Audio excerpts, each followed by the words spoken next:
Alors le sujet et l'intérêt du cours va être d'essayer de démontrer l'intérêt qu'on a de vivre ensemble et d'essayer de chercher un équilibre, un bonheur. Un bonheur en couple, ce qui n'est pas forcément évident parce qu'on a souvent l'impression que ça n'est pas possible et donc on cherche à chaque fois une petite bête, un petit problème pour essayer de prouver que finalement on ne peut pas forcément vivre heureux. Alors,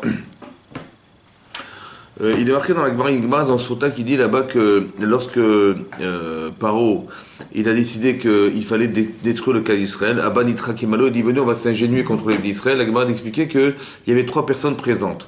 Il y avait Yitro, il y avait Yov et il y avait Bilam. Bilam, le fameux sorcier Bilam. Et c'est marqué là-bas dans la Gemara que Bilam, c'est lui qui a conseillé Paro. Il lui a dit, voilà, ça serait bien qu'on fasse des camps de concentration, des camps de travail, qu'on essaye d'exterminer de façon violente. Voilà, c'est lui qui a donné ces idées-là, des idées horribles. Yitro, il s'est sauvé. Et Yov, il s'est tué, dit la Gemara. Et Yitro, donc, on sait que Yov, il a été Yov, il a eu des sorim, des grandes souffrances. On disait c'est connu le symbole des souffrances, c'est Yov. On sait que Yitro, il s'est sauvé. Et qu'est-ce qui s'est passé? Yitro, il a eu le mérite que ses petits enfants, ils ont eu le mérite d'être des dayanim dans le Beth Amikdash, exceptionnel. Et on voit que Bilam, lui, il a carrément été assassiné. Bon, c'est comme ça se marquait dans le paracha. De Nassau, il était assassiné à l'époque quand on a fait la guerre contre Midian. Maintenant, quand on sait le prix de la souffrance de Yov, il a perdu sa femme, ses enfants, il a été malade, il a eu des souffrances incroyables, il a perdu ses fortunes. Et l'autre, il est mort, Bon, il est mort, ça a pris une seconde, il est mort. On s'est dit, quand même, c'est quand même incroyable avec la cruauté de Bilam et ce qu'il a dû supporter. Et l'autre, parce qu'il s'est tué, on a l'impression que c'est disproportionné, comment ça peut s'entendre. Et d'un autre côté, c'est marqué, on dit dans le Hallel, on dit Yassor Iseranika, Hachem il m'a fait souffrir, Vela Mavet il m'a pas donné la mort. Donc on voit a priori que le vivre, c'est plus important, hein, évidemment, que même vivre dans cette sorte de souffrance a plus de sens que de disparaître. Mais comment ça se comprend? Alors il faut savoir déjà, hein, d'abord savoir comprendre et traduire ces situations. Ça veut dire que, en fait, c'est marqué dans les Pirkei Avot, c'est marqué que Yafa Sha'achad Ba'olamazé, on sait qu'il y a un instant de vie dans ce monde, oui, a plus d'incidence et en plus de concentration que dans le monde futur. On parle en termes de Torah et de Ma'asim Tovim. Quand vous faites une mitzvah, ça n'a aucune commune mesure avec ce qu'on peut vivre dans le monde futur. Bien que on dit que Sha'ach de Korah 3 dans la Maba, de contentement dans le monde futur et n'a aucune commune mesure avec ce qu'on peut imaginer dans ce monde, vous voyez, quand bien même, on voit que cet instant, il est prioritaire. Pourquoi il est prioritaire? Parce que le seul moment qu'on a d'évoluer sur la Terre, il se passe sur Terre. C'est-à-dire que tout ce que vous allez faire en Torah, en Maasim Tovim, et donc cette capacité de pouvoir exercer quelque chose qui vous donne le droit à l'éternité, c'est quelque chose de fondamental qui est un cadeau extraordinaire. Et on voit effectivement que il y a des passages qui sont un peu contradictoires dans le chasse. Parce qu'on voit même dans le Midrash, c'est marqué que lorsque Avram il a fait la guerre contre les 4 rois qui avaient battu les 5, Hachem lui dit, genre tu as réussi, tant mieux, et lui dit, mais j'ai peur. Il dit, de quoi tu as peur? Parce que j'ai eu peur de perdre mon Lamaba, parce que tu m'as fait des miracles incroyables, tu m'as fait gagner la guerre de façon miraculeuse, avec du sable il ça devenait des lances, et il dit, j'ai eu peur de perdre mon monde futur. Et il lui a dit, non, t'inquiète pas, Srachar Bemeod, ton salaire est aussi grand qu'au départ, je t'ai rien enlevé de ça. D'un côté, on s'étonne de cette préoccupation. Pourquoi Avram il aurait eu peur alors qu'il a fait les Shem Shamaï, mais tout ce qu'il a fait, c'était pour sauver Lot, et il a fait mitzvah de Pidyon Shvuim, donc il est parti en guerre, et si Hachem l'a suivi, ça fait partie de la mitzvah. Pourquoi il a eu peur? Alors il faut comprendre une chose importante, c'est la suivante, c'est le poids du temps et de la mitzvah. Ça veut dire qu'on ne se rend pas compte, mais que, en fait, on remarque que la Gemara dans Kiddushin explique que quand quelqu'un on lui fait des miracles dans sa vie, ouais, on est obligé de lui retirer du Olam Haba pour que ce miracle se fasse. Étonnamment, pourquoi c'est étonnant? Parce que, d'un autre côté, la Gemara dans Kiddushin, la Flammetet, elle dit qu'on ne peut pas payer les mitzvot. Il y a une marloquette, une discussion de savoir est-ce qu'on peut payer un salaire des mitzvot dans ce monde ou pas.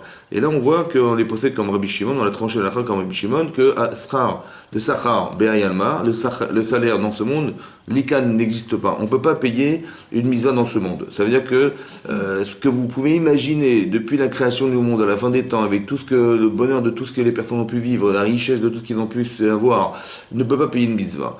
Pourquoi ça ne peut pas se payer? Pourquoi on ne peut pas exiger d'Hachem d'avoir le salaire dans ce monde? Parce que ça n'est pas monnayable. Ça veut dire qu'on ne peut pas concentrer, monnayer une mitzvah. Il y a pas de quoi payer. C'est comme si vous disiez, je sais pas moi, je veux que mon mari m'aime, mais je vais lui donner de l'argent. Je veux dire, ça ne peut pas se payer, vous comprenez, ça s'achète pas. Donc tout ce qui est sécurité n'a pas de prix. Et donc c'est pour ça qu'on ne peut pas monnayer une mitzvah dans ce monde. Donc tout ce qu'on peut imaginer ne peut pas se payer. Par contre, bizarrement, on a vu qu'Abraham, il a eu peur. Il a eu peur qu'on lui retire quelque chose de là-bas pour ce monde. C'est l'inverse, vous avez compris. D'un côté, on nous dit qu'on ne peut pas monnayer une mitzvah dans ce monde, et de l'autre côté, Abraham, il a eu peur d'avoir perdu là-bas parce qu'on lui a fait des miracles sur la terre. Alors l'explication, elle est simple, c'est d'expliquer qu'en fait, ce qui ne peut pas se payer, c'est la vie. C'est-à-dire que si on vit aujourd'hui et qu'on peut exercer quelque chose qui nous amène dans là-bas, le but c'est d'atteindre ce monde, d'accord? Donc évidemment que chaque seconde de vie a un sens. Et chaque seconde de vie a une application très forte qui ne peut pas se monnayer. Parce que ce qui va vous permettre d'atteindre le Ramaba ne peut se faire que sur Terre. Donc il faut avoir cette conscience de ce qu'on peut réaliser sur la Terre. Le bonheur qu'on a d'être juif, le bonheur qu'on a de pouvoir exercer des mitzvot, le bonheur qu'on a de pouvoir se rattacher à Kadosh Baruch Hu, ce bonheur, il est incommensurable et il ne peut pas se mesurer. Donc dès l'instant où on veut mettre en écart on veut nous mettre à l'écart en nous faisant faire des erreurs, que ce soit en termes de cours, en termes de midot, en termes de concentration mauvaise, ou bien de méconnaissance des choses, etc., qui nous font vivre un écart évident. Évidemment, on rate quelque chose de soi, on rate quelque chose qui est éternel, en fait. Et c'est pour ça que le poids de la vie, il est fondamental, il est très important que vous le compreniez, que vous avez cette chance de pouvoir le vivre. C'est pour ça que lorsqu'on se plaint de ce qui nous arrive, quelque part, ça n'a pas de sens. Oui, on voit bien dans la Torah aussi que dans la paracha qu'on a lu, la paracha de Miketz, lorsque Yaakov il se présente devant Paro, oui, et quand il le voit Paro, il est surpris parce qu'il paraît être un vieillard exceptionnel. Il dit Kama shene chayecha, quel âge tu as, quel est ton âge?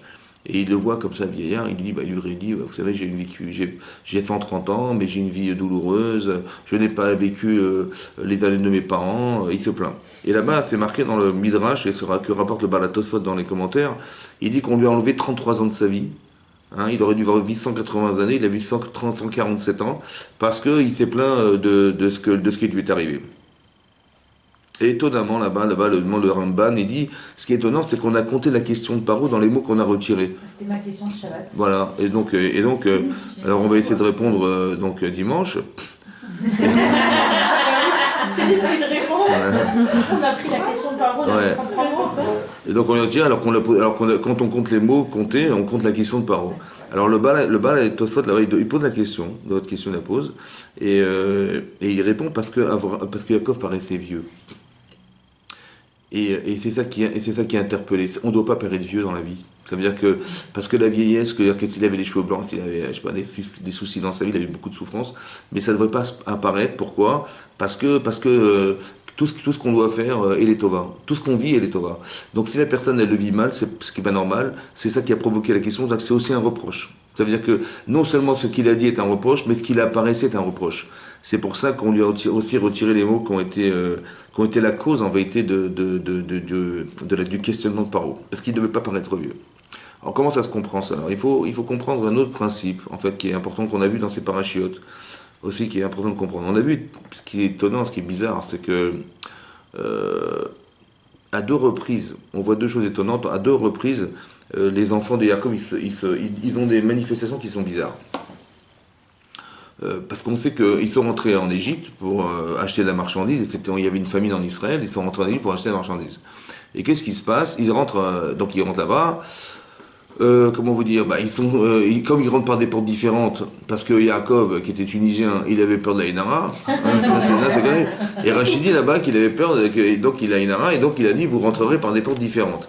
Et donc quand Yosef a demandé à ses douaniers, vous me donnerez les noms des gens qui sont entrés, mais s'ils s'appellent fils de Yaakov, alors vous le signalerez. Et puis effectivement, on signale qu'il y a 10 personnes qui sont entrées par des portes différentes. Donc il leur dit, mais vous êtes des espions. Bon, ils n'allaient pas dire, on a eu peur de l'Aïna, ça passe pas. Donc ils ont vous êtes des espions, et donc qu'est-ce qui se passe? On les a traités d'espions. Bizarrement, on les traite d'espions. Bon, après, il dit, mais je vous crois pas, vous êtes des menteurs. Bon, il les met sous pression. Il dit, mais par contre, vous m'aviez dit que vous avez un père, il y avait plusieurs femmes dans le couple, il y avait des enfants, et vous m'avez parlé d'un enfant, Binyamin. Écoutez, il est où cet enfant? Il dit, bah, il est avec son père. Il dit, ouais, écoutez, je vous crois pas, vous êtes des menteurs. Il dit, mais par contre, si vous me ramenez cet enfant, bon, vous serez un peu crédible, je vous croirai. Il dit, par contre, je ne veux plus vous voir. D'accord, je ne veux plus vous voir sans lui. Donc vous partirez, achetez ce que vous avez besoin, achetez-le, et vous partirez. Mais je ne veux plus vous voir sans cet enfant. Et donc, qu'est-ce qui se passe? Donc, ils sont bouleversés par cette histoire et ils repartent. Et au retour, Lévi, il ouvre la sacoche et il trouve de l'argent. Et quel argent? L'argent qu'ils avaient dû dépenser pour acheter de la marchandise. Et là, ils ont dit, Hachémi Manachnou. Il dit, on est fauteurs. Peut-être que lorsque Yosef il criait dans le puits au secours, lorsqu'on l'a vendu, c'est-à-dire qu'il s'est passé il y a 22 ans cette histoire, et tout à coup ça vient réveiller quelque chose en eux, juste au moment où ils ouvrent les sacoches. Bon. Après, bon, quand ils retournent chez leur père, ils ont raconté cette histoire, il a dit mais qu'est-ce que ça veut dire? Ils ne comprenaient pas ce qui est arrivé. Bon. Finalement, ils consomment ce qu'ils ont dû acheter, et puis ils retournent en Égypte, donc ils ramènent l'argent, et ils ramènent Binyamin, alors que Yehuda n'était pas resté garant du retour de cet enfant, alors que Yaakov lui a dit, écoute, j'ai perdu ma femme, j'ai perdu Yosef, j'ai pas envie de perdre Binyamin, et il pouvait mourir comme sa mère est morte en accident, en chemin, et j'ai pas envie de le perdre. Donc il a eu très peur de perdre cet enfant qui lui restait de sa femme. Et qu'est-ce qui se passe? Donc ils achètent la marchandise, comment ils retournent en Égypte, donc ils amènent Binyamin, ils sont reçus par Yosef, et tout à coup ils repartent, et là on met la coupe dans la sacoche de Binyamin. Et donc on les pourchasse, et on les rattrape, il dit oui, il y a un voleur parmi vous, et donc on cherche dans les sacoches, et on retrouve finalement la coupe dans la sacoche de Binyamin. Bon, qu'est-ce que vous avez fait vous? Je sais pas moi, Binyamin c'est un voleur? Non, c'est pas un voleur. Est-ce qu'on est des voleurs? Nous, les frères, non. Bon, ben, on aurait fait, je sais pas, moi, j'aurais fait un scandale, j'aurais porté plainte, je me serais attaché à un avocat, non, qu'est-ce qu'on aurait fait, vous? Hein? Ben, c'est un complot, c'est un complot, évidemment. Personne n'a imaginé. Ce qui est bizarre, c'est que ni Binyamin se plaint, et ni les frères se plaignent. Qu'est-ce qu'ils disent? Ils ont été voir Yosef, ils ont dit, Elohim, Matzah et Avon Avadecha. C'est Dieu qui a trouvé la faute de tes serviteurs, on va devenir des esclaves, et celui aussi chez qui on a trouvé la coupe deviendront des esclaves. Ils reconnaissent leur faute. Attendez, ils ont une façon de voir les choses qui est bizarre quand même. Non, parce que là, ils reconnaissent leur faute, comme s'ils avaient fauté. Oui, j'entends, mais c'est pas à ça qu'on pense à ce moment-là. Je veux dire, on n'est pas. Qu'à quoi on pense? On se dit, on va se plaindre, on va se défendre. On va se défendre. Et là, non. Donc, non seulement ils se défendent pas, mais en plus, Binyamin, qui a jamais volé quoi que ce soit, il est assez pertinent, il lui dit rien. Ça vous choque pas, ça? Hein? Non, en fait, ils ont peur. Non, mais lui, il était au courant. Qui? Benjamin, il était au courant qu'on avait mis sa coupe. Oui, Yosef, il lui a dit. Il faisait partie du J'entends, complot, mais comment ça se fait qu'ils se sont pas plaints? Je veux dire, c'est un complot contre eux. Pour eux, ils se sont dit, on commence à payer l'addition, non? Non, mais j'ai compris ce que vous dites, mais c'est pas une réaction qu'on a normalement. Ça vient répondre à quoi, ça? Et pourquoi ils ont dit Eved? Alors, on a expliqué qu'ils ont dit Avadim, parce qu'ils se sont... ils ont eu conscience, finalement, que ça vient réparer un problème qui était celui d'avoir vendu Yosef Eved. Ok. Mais ça veut dire quoi? Qu'est-ce que vous avez compris là-dedans? Non, mais ce que je vous explique, c'est qu'on est en train d'expliquer un schéma. Il y a une façon de voir la vie et une autre façon de la voir. La façon de voir la vie, normalement, c'est que on s'arrête à la réalité, on nous accuse, on se défend, on est innocent, on est accusé, on se défend. Mais là, ils ne se défendent pas. Ils ont dit, vous savez, attends, alors que Yosef, il a dit, mais vous m'avez volé ma coupe avec laquelle je faisais des incantations et Menachesh, c'est-à-dire qu'il faisait de la vodazara avec ça, de l'idolâtrie. D'accord? Donc il se présente comme un idolâtre. Et il lui dit, vous savez, Elohim, Matzah, Avon Avadecha, c'est Dieu qui a trouvé la faute de votre serviteur. Et lui a dit, non, mais vous n'avez pas volé, vous pouvez retourner Béchalom, et lui, par contre, qui a volé, je le garde. D'accord? Et c'est étonnant comment ils ont réagi. Alors j'ai pensé qu'en fait, il faut bien comprendre comme ça, que tout ce qu'on vit, en fait, oui, il faut pas, tout ce qui nous arrive ne vient pas répondre à une partie consciente de l'homme. C'est ça le bonheur, en fait. C'est que ce qui nous arrive vient répondre à quelque chose d'inconscient. Inconscient. Ça veut dire qu'inconsciemment, on se reproche quelque chose. Ici, inconsciemment, il se reprochait d'avoir vu Yosef. D'accord? Mais non. Mais c'est inconscient. La preuve, c'est que quand ils l'ont vendu légitimement. Ils ont dit, la loi, il a été rebelle contre la royauté d'Israël, il est condamné, ils ont légitimement condamné Yosef. C'est un rachat, il faut le condamner, ils l'ont condamné. Ça va? Mais inconsciemment, inconsciemment, le fait de justifier la vente, ou de justifier la condamnation, la Torah ne nous parle pas de ce récit de cette manière. La Torah ne nous dit pas, oh, ils l'ont jugé, il était coupable, ils n'ont rien dit. La Torah ne parle pas de ça. Qu'est-ce qu'elle dit la Torah? Elle parle de la source de la problématique, la haine et la jalousie. Alors, il faut bien sûr prendre des pincettes et comprendre que la haine et la jalousie, ils n'étaient pas haineux comme on l'imagine, ça va? Ça veut dire qu'il y a quelque chose qui a cassé, qui a brisé la fraternité qui était entre eux.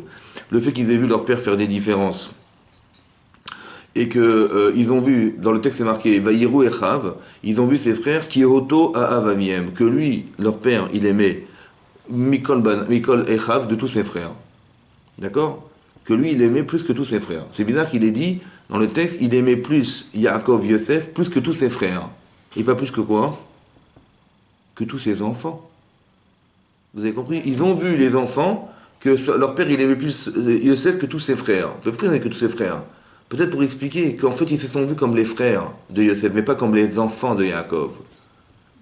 Et ça crée une frustration très profonde. Et le fait de ne pas se sentir aimé, ouais, par son père, ouais, ça a donné envie de se débarrasser de celui qui est la source de notre différence.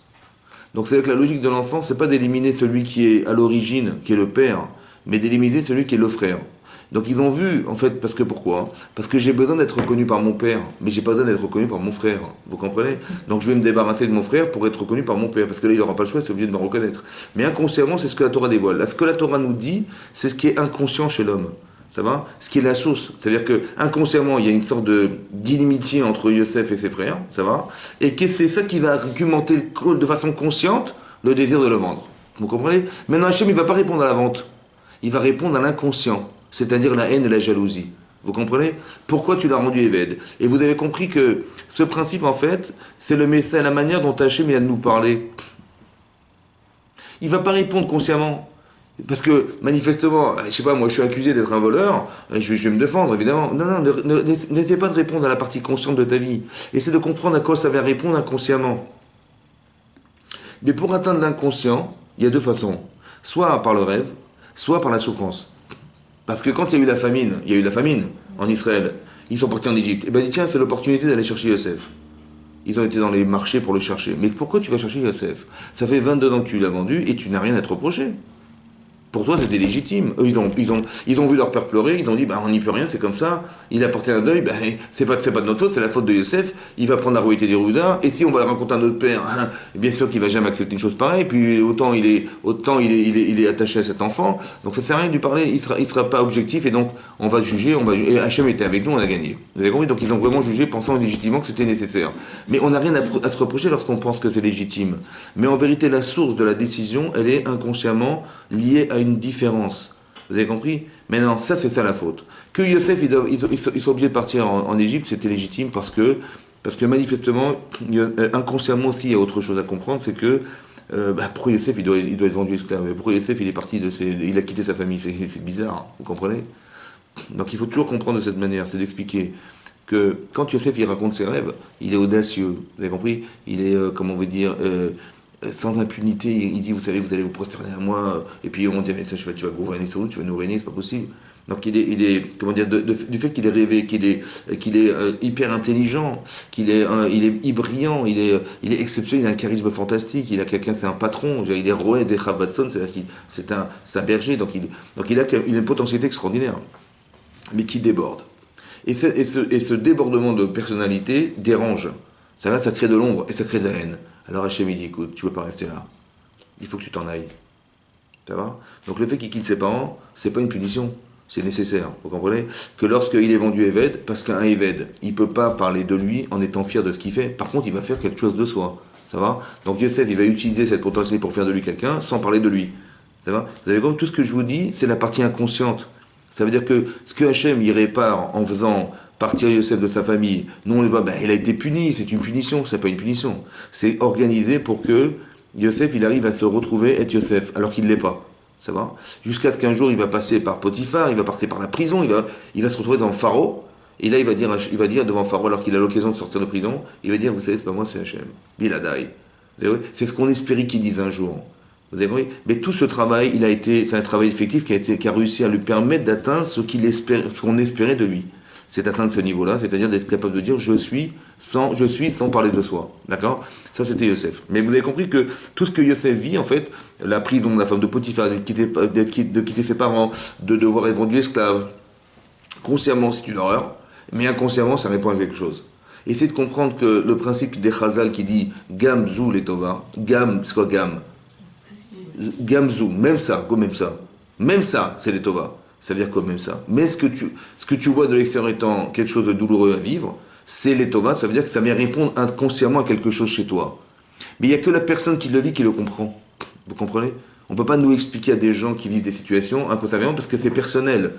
Quand Hachem dit Anochi Hachem Elokecha, je suis ton Dieu, il n'a pas dit je suis le vôtre, et Dieu c'est le tien. C'est-à-dire que ce qui t'arrive, c'est personnel, ça n'engage que toi. Donc, et des fois, des choses qu'on se refuse à vivre ou qu'on ne peut pas comprendre parce que c'est vieux, c'est inconscient et chez soi, alors Hachem, il nous fait vivre des situations qui doivent être un révélateur d'inconscient.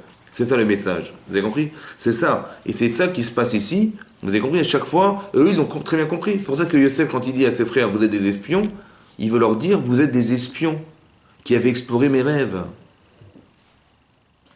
Et qui a été raconté à vos frères ce que vous avez rêvé et vous avez interprété en pensant que j'étais roi d'Égypte, roi d'Israël alors que c'était faux, vous avez compris? Mais quelque part vous avez compris qu'il y a un système organisé par Hachem qui fait que on n'essaie pas de résoudre des problèmes extérieurs, on essaie de comprendre des problèmes intérieurs. Et le problème de la lecture de cette vie-là, ouais, si je l'ai compris, je ne suis pas en souffrance, parce que je sais à quoi ça vient répondre. Vous avez compris? Maintenant, quelque part, malheureusement, Hachem n'a pas d'autre choix dans ces cas-là, quand on est têtu, quand on est bandé, quand on ne veut pas savoir, quand on ne veut pas... Alors, soit on va le faire quand notre corps est en sommeil, et là, ça va être un révélateur, soit ça va se passer quand notre corps, il n'aura plus envie de se cacher d'être. Vous comprenez? Quand quelqu'un est en souffrance, ils ont ouvert les sacoches, ils ont vu l'argent. Bon, ils ont dit on est fauteur. Mais pourquoi tu es fauteur?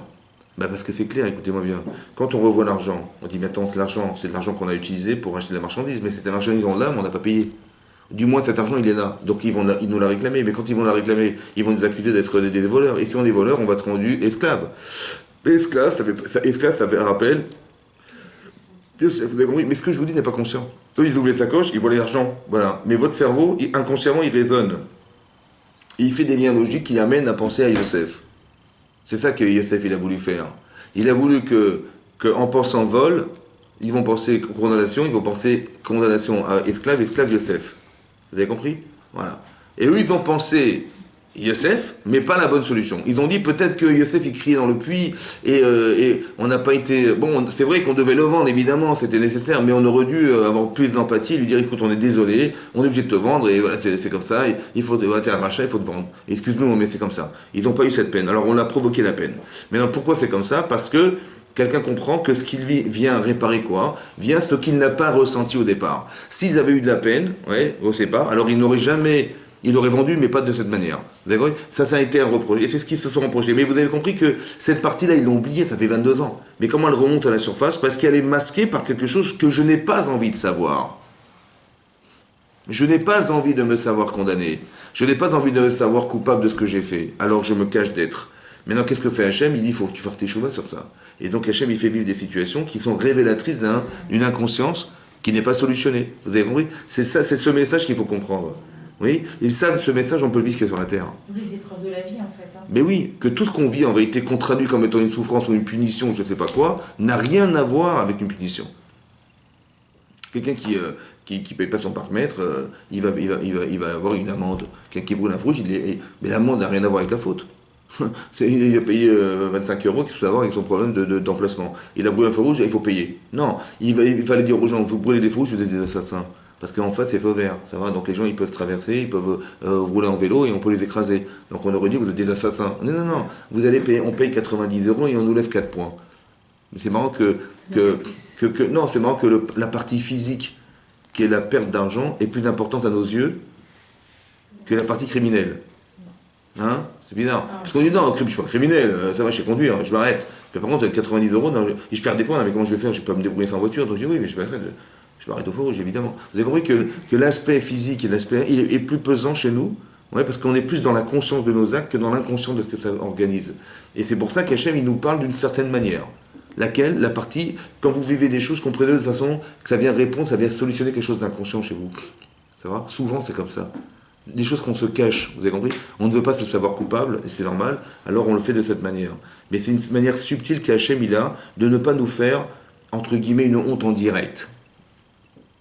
Oui, il ne va pas nous téléphoner non plus, mais on va vivre des événements qui sont des révélateurs. Ça va? Et c'est pour ça que ce que vit Yov, en vérité, et ce que devait vivre Yaakov Avinu ne devait pas se sentir à ce point. Bien qu'il a eu des épreuves très compliquées, très difficiles, mais ça ne devait pas paraître chez lui, parce que tu sais à quoi ça peut vouloir répondre. Et quand tu parais vieux, et quand tu parais vieux, c'est que tu t'es plaint. Si tu t'es plaint, c'est que tu t'es plaint d'Hachem, ce qui n'a pas de sens. Vous comprenez ce que je veux dire? C'est ça. C'est un niveau, hein. C'est oui, niveau. Bien sûr, c'est un niveau. Oui, mais ça veut dire que non, mais se rendre compte que la vie devrait avoir tellement d'importance. C'est comme je dis comme ça. Imaginez-vous, on se coince la main dans une porte, ça va? Et on crie comme ça, aïe! Et votre mari vous apprend, tiens, tu as gagné l'auto 150 millions. Donc vous rachetez directement la clinique et vous avez compris, ça veut dire. Mais c'est marrant qu'on a plus mal, Mais oui, mais c'est pareil en fait. Ça veut dire que psychologiquement, si ma vie est heureuse, ça contrebalance beaucoup de choses. Encore faut-il comprendre en quoi ma vie a un sens, en quoi ma vie elle est fondamentale. Ce que je vais faire sur Terre n'aura plus d'occasion de se réaliser ailleurs. Donc c'est l'occasion jurée de donner, on s'est donné l'occasion d'exister sur Terre pour organiser sa vie. Il y a les secondes qui passent, elles sont passées et je veux enrichir mon existence future et donc j'exploite ce temps-là. Ce bonheur, il est fantastique. Et tout ce qui va faire écran à tout ça, j'en veux plus. Vous avez compris? À chaque fois qu'on va faire des erreurs, Hachem, il est obligé de nous envoyer des situations de vie qui vont remettre en cause cette situation pour que notre là-bas il soit entier. Vous comprenez ce que ça veut dire? Vous avez compris? Donc c'est pour ça que je dis qu'il faut avoir conscience de ça. Oui, il faut avoir conscience de cette... Même Adam Arishon, qui avait des anges qui s'occupaient de lui, et il avait une shrina extraordinaire, il voyait Misof Alabat Sofo, Hachem il a dit Lotov Hiyot Adam Levado. Même lui, il a dit, vous savez, c'est pas bien qu'il soit seul. Si tu ne peux pas partager ta vie, à quoi ça sert d'exister? Vous comprenez? Ça veut dire que c'est important que vous compreniez que la vie, elle se partage. Parce que qu'est-ce qu'on est sans les autres? Voilà. Et pourquoi c'est comme ça? Parce qu'on a tous une potentialité qui doit vivre, mais elle ne peut pas exister sans les autres. On ne peut pas savoir qui on est s'il n'y a pas quelqu'un en face de soi. C'est impossible.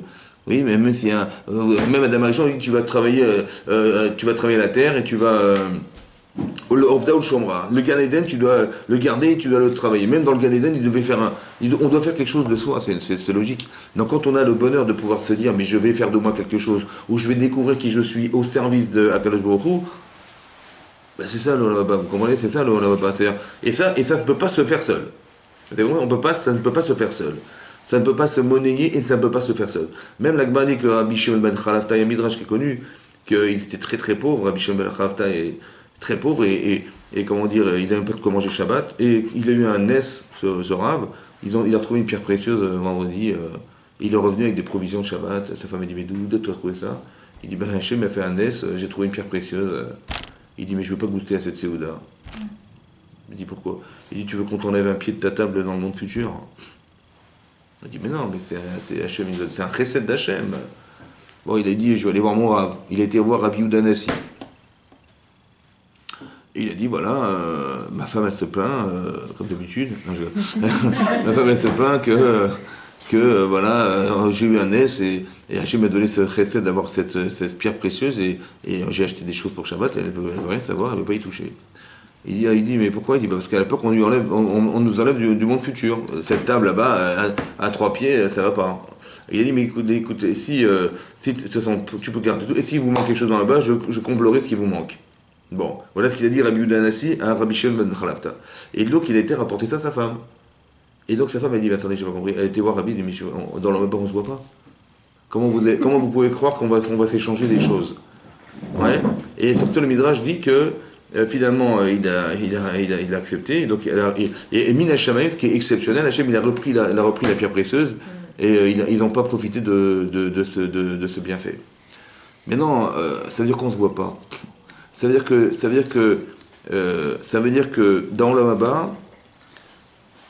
on est ce qu'on doit devenir. Ça va? Ça veut dire qu'on est soi-même. Et il n'y a que sur la terre qu'on peut partager quelque chose pour pouvoir devenir. Vous comprenez? C'est pour ça que j'ai toujours expliqué que l'indépendance dont on parle dans la vie, n'est pas ce qu'on croit. Nous, ce qu'on se dit, on est indépendant, on a besoin de personne. Ouais, c'est ça l'indépendance. Ouais, souvent, on arrive à des problèmes dans la vie parce qu'on croit qu'on peut atteindre son indépendance seul. Voilà. En fait, c'est l'inverse. On ne peut pas être indépendant sans les autres. Ça veut dire que votre niveau de formation, vous le devez à vos professeurs, à vos séminaires, à la yeshiva. Et si vos professeurs sont très performants, votre niveau d'indépendance dans la performance, il dépend d'eux. Vous comprenez? Et s'ils sont nuls, vous serez nuls. D'accord? Donc on voit bien que l'indépendance dépend de cette dépendance. C'est sur la terre. Dans la Baba, c'est terminé. Mais ça veut dire qu'elle a dit, mais on ne peut pas être l'évado. Vous avez compris? Et on est l'évado, chacun il est soi-même. Ça ne se fait que dans le Baba. Mais la seule occasion qu'on a de pouvoir le devenir, c'est sur terre. C'est ça qu'elle a dit au Rav. Elle a dit, donc on ne peut pas s'échanger. Surtout qu'on explique que son mari était très pauvre. Mais Rabbi Yehuda Nassi était très riche. Il dit que le niveau d'études qu'il a atteint dans la richesse n'a rien à voir avec quelqu'un qu'il atteint dans la pauvreté. Donc tu n'as pas les capacités de nous rendre ce qu'on a manqué d'avoir. Vous comprenez? Parce qu'on est l'évado. Et chacun est indépendant. Mais ça ne se fait qu'après. Donc pour atteindre ce niveau d'indépendance, ça ne peut se faire que sur terre. C'est pour ça qu'il faut comprendre que, ça doit bien se vivre. On doit être heureux d'avoir cette chance fantastique, parce que ça n'est pas monnayable. C'est comme je vous dis, je sais pas moi, si je vous disais, allez, vous allez remplir des enveloppes avec le nom, le prénom, l'adresse, le code postal et la ville, et je vous donne 550 millions d'euros par mois. Bon, mais si vous faites des fautes d'orthographe, je vous envoie 30 millions d'euros par faute d'orthographe. Bon, vous allez faire des cours d'orthographe ou... On va prendre des profs pour nous. D'accord, vous allez dormir la nuit? Vous allez revenir à l'heure? Oui, bien sûr. Mais sachez que vous gagnez plus à faire une mitzvah. Vous avez compris? Alors vous dites, mais ça se voit pas. Ouais, mais on imagine que c'est ça. C'est pas monnayable. Ça veut dire que ça ne peut pas s'imaginer, mais la chance et le bonheur qu'on a de pouvoir gagner autant, on se dit, tiens, on a le plaisir et le bonheur de pouvoir se payer ce qu'on veut. Mais là, c'est pas monnayable, vous comprenez? Chaque seconde, c'est pas monnayable. Chaque seconde de réussite dans ce que vous faites n'est pas monnayable. Ça ne peut pas se payer. Avec tout ce qu'on peut imaginer, ça n'est pas possible de payer. C'est pour ça qu'il faut avoir cette conscience de la chance qu'on a de vivre et de la chance qu'on a de profiter de l'existence. On a la chance d'être juif, on a la chance d'avoir la Torah, on a la chance d'avoir Hachem avec soi, on a la chance, vous avez un partenaire fantastique. Et ça, c'est important que ça soit conscient chez vous. Chez nous tous, ça doit être conscient. Donc tout ce qui va entamer dans cette relation, à soi et aux autres, elle doit être complètement abolie, parce qu'elle nous amène à nous tromper. Et souvent, c'est ça qui se passe, c'est que il y a une forme de dévalorisation de soi qui malheureusement nous entraîne à faire des erreurs. Et plus on a une forme, cette forme d'importance qu'on devrait avoir à ses yeux, qui n'est pas de l'orgueil, mais de la fierté de soi, nous permet de ne pas descendre dans une déchéance morale.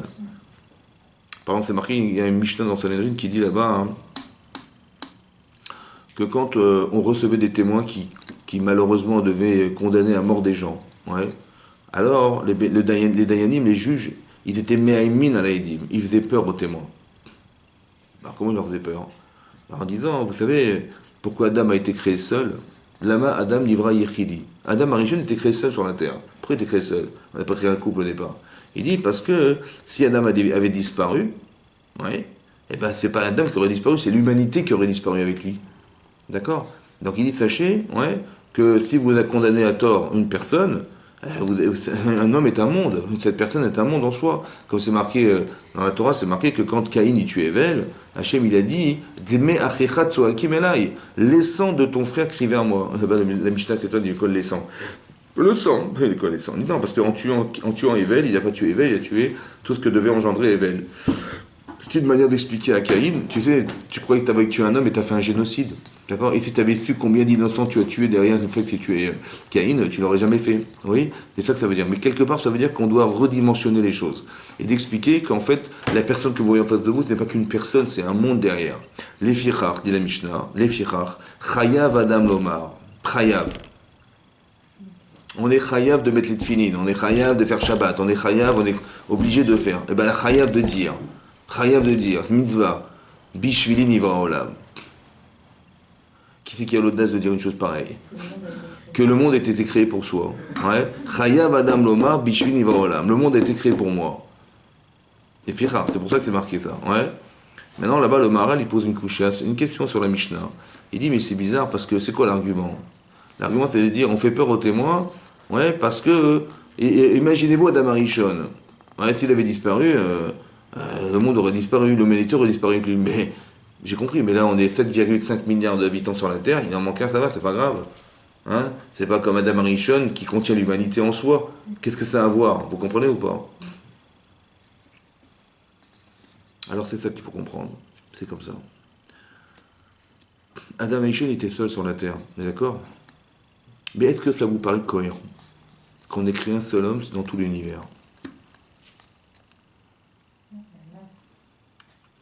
Hachem, il a réfléchi ou quoi? Bien sûr. Je peux un seul homme dans l'univers, un seul homme dans l'univers. Et après, il a créé sa femme, dans l'univers. Ça veut dire que chaque personne est importante. Non, mais oui, mais ça veut dire comment ça se comprend? Il aurait dû créer, je sais pas, 150 millions d'habitants, et puis allez, débrouillez-vous. On crée une société, on crée un monde en soi. Mais une personne dans tout l'univers, une personne dans la Créteil. Et toute seule dans Créteil, vous tournez une personne. Mais dans l'univers, c'est énorme. Ça peut durer longtemps. Ah, ça veut dire longtemps. Vous auriez ouvert un supermarché. Ok. Mais non, mais vous avez compris, c'est pas logique qu'Hachem il ait créé un seul homme dans l'univers. Mais non. Pourquoi il a créé un seul homme dans l'univers? Pas parce que si Hachem il a créé un seul homme dans l'univers, c'est qu'Hachem il estime qu'il vaut l'univers. Non? Bien sûr. Parce que si je pense que non, bah, c'est que Hachem il s'est trompé. Bon, il s'est pas trompé. Donc ça veut dire que je dois réestimer ma valeur. Or, si je pense que je ne vaux rien, ou pas grand-chose, oui, ça veut dire que je remets en cause son choix. En fait, je devrais pouvoir justifier ma raison d'être sur la Terre. Que je suis d'une importance exceptionnelle, puisqu'Hachem, il a pu créer un monde pour moi. La preuve, c'est qu'Adam Arishon, il a créé tout seul. Mais vous dites, mais aujourd'hui, on n'est pas tout seul. Mais est-ce que vous connaissez quelqu'un qui vous ressemble, qui a votre vie, qui a votre, je sais pas moi, votre ADN? Personne, on est tous indépendants, vous comprenez? Est-ce qu'on n'est pas des milliards indépendants sur la Terre, uniques sur la Terre, qui font que finalement on n'est pas echad dans l'univers? On n'est pas un dans l'univers. Peut-être qu'on est un dans l'univers. Or si on est un dans l'univers, est-ce que je dois justifier ma création? Parce que si je pense que je vaux rien, c'est que Dieu il a créé tout ça pourquoi? Ben, c'était trop grand, franchement il s'est un peu trompé. Or si je dois réestimer ma façon d'être, ma valeur en fonction de ce qu'Hachem a créé pour moi, c'est que ma valeur est importante. Mais c'est ça qui m'empêche de fauter, vous comprenez? Parce que la négligence de soi, c'est ça qui amène à la faute. Je ne suis pas heureux de ce que je suis. Alors je me dis, bon, il y a une Gemara dans Shvuot qui dit que il y a une halakha, je ne sais pas si elle est toujours actuelle, mais si quelqu'un il mange dans la rue, il ne peut pas témoigner. Il ne peut pas être un témoin. Pourquoi? Parce que la Mishnah dit que si quelqu'un il se néglige à manger dans la rue, demain, il peut faire un faux témoignage et on lui dira mais pourquoi t'as menti? Il dit de toute façon, je m'en fiche. Vous comprenez? Donc il n'est pas crédible. En fait, qu'est-ce qu'on apprend de là? Que le fait qu'on ne se considère pas fait qu'on peut faire des erreurs, alors que si on se considère, on a une certaine forme, on va pas se rabaisser à l'idée de faire un faux témoignage. Vous comprenez? C'est pareil, c'est ce qu'on dit aux témoins. En fait, on leur fait peur en leur disant mais si vous risquez de faire un faux témoignage, est-ce que vous allez justifier ce que vous êtes? Parce que comment tu peux, toi, considérer que tu existes et que tu vas devoir assassiner quelqu'un en faisant un faux témoignage? Tu as rabaissé l'image de ce que tu représentes. Et c'est pas possible que Hachem il ait créé quelqu'un comme toi et qu'il ait créé l'univers pour toi, c'est pas possible. Donc reconsidère ta façon de te considérer et à ce moment-là, tu vas pouvoir considérer que c'est un faux témoignage et ça ne se fait pas. Essaye de comprendre qu'on a une valeur intrinsèque qui a été créée. Le fait qu'on soit juif, c'est extraordinaire. Vous avez une chance incroyable, c'est pire que le loto, quoi, parce que vous avez 7 milliards,5 boules dans la 7, c'est pas beau. 7 milliards, et on tire au sort, on tombe sur vous. On est tombé sur vous. Est-ce que vous vous rendez compte de ce que ça veut dire? On tire une boule comme ça, et hop, madame, machin, madame. Mais on a une chance incroyable. Et à part ça, on a reçu la Torah, et à part ça, on a là-bas qui n'a aucune communauté. Mais ça, ça a un poids, ça. Donc quand le Tsara il vient, il se mêle et il veut essayer de nous détruire, il veut essayer de casser cette relation qu'on a avec Hachem, il faut essayer de penser que ça ne peut pas se faire, vous comprenez? C'est nous qui allons perdre. Mais il faut avoir la conscience de ce qu'on va gagner pour se rendre compte de ce qu'on risque de perdre. C'est important que ces valeurs elles soient intrinsèquement liées à nous, c'est très, très important. Qu'il y ait du shalom, ce sont des milotes essentielles. Vous savez, la Gemara dans Hérouvine a dit là-bas qu'il y avait une marloquette Beth Shammai et Beth Hillel. Il y a eu un conflit halachique entre Beth Shammai et l'école de Shammai et d'Hillel. Bon, finalement, on a tranché l'halakha comme Beth Hillel. Pourquoi? Dit la Gemara, parce que non seulement, quand on leur posait la question, quel est le din, ils rapportaient l'opinion de Beth Shammai. Et après, ils disaient, voilà ce que pense Beth Shammai, voilà ce que nous pensons. non seulement il rapportait l'opinion des autres, mais il précédait l'opinion des autres avant la leur. Comme pour dire, écoute, voilà, je te dis ce que disent les autres avant moi, et après choisis-toi. Ça va? Vous avez compris? Cette forme d'humilité, de dire on n'est pas en conflit en fait. On n'est pas en conflit d'idées. On est simplement là pour proposer des idées. Après, tu choisis. C'est ça le shalom, vous comprenez? On se met pas en avant. On se met pas en avant. On propose aux gens de penser, on propose aux gens de choisir. On n'est pas dans l'imposition de choisir. Ce derrière-là, cette façon d'être, c'est la façon de la Torah. Ça va? C'est qu'on n'est pas dans l'imposition, on est dans la capacité à amener les gens à penser. Parce que à chaque fois que vous allez vous rendre compte qu'on oblige les gens à faire, à un moment donné, ça va se révolutionner. C'est comme ça. Personne ne peut accepter qu'on nous oblige à faire quelque chose. Et si même on est docile, on est gentil, vous avez des enfants, ils sont très dociles, gentils et tout ça, à un moment donné, vous allez voir qu'ils vont un jour se révolter parce que, au final, on ne les a pas invités à choisir. Vous avez compris? Parce que le fait que on ait une neshama, le fait qu'on ait un but à atteindre dans sa vie, le fait qu'on ait cette chance fantastique, elle ne peut pas se régler sans que ça ait été un choix personnel. Toujours c'est comme ça. Vous avez compris? Il faut que, et cette invitation-là, elle est importante parce que au départ, on pense que, parce que pour ne pas que nos enfants fassent des erreurs, pour ne pas qu'on soit déçus de ce qu'ils vont faire, alors quelque part, les oblige à faire. Alors au début, c'est bien, c'est vrai, on n'a pas le choix, on veut pas, un enfant qui va rentrer au CP, on va pas attendre qu'il ait 18 ans pour rentrer à l'école s'il pleure, on va dire, non, c'est sûr. Mais après, il faut lui expliquer que c'était dans son intérêt et que, ensuite, ça puisse se faire de façon volontaire.